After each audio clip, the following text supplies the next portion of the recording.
Pinapagalitan kayo minsan ng tatay o nanay ninyo? It is because napakahalaga nyo para sa kanila. Kasi gusto nila kayong itama.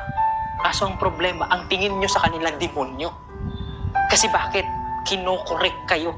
But in reality, mahalaga kayo pag pinapagalitan kayo.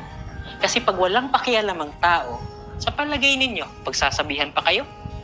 Ulitin ko ha, kapag pinagalitan kayo, ibig sabihin, mahalaga kayo. May pakialam sila sa inyo kasi mahalaga kayo.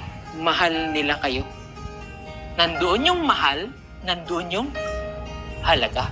So please, if they want, pag pinagalitan kayo ng matinong magulang na walang ginawa, kundi magsakripisyo at pinag-aral kayo at gusto nila what? Makapagtapos kayo? Think, bakit?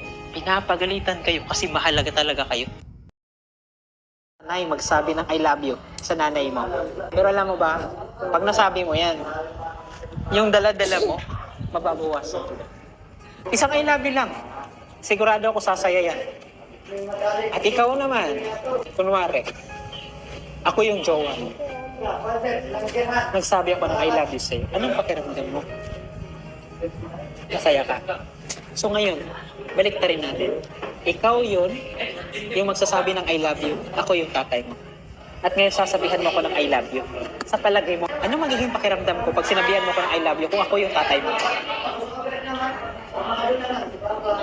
Magiging masaya ako. Ito yung tanong. Gusto mo bang malungkot ang tatay mo? O gusto mong masaya ang tatay mo?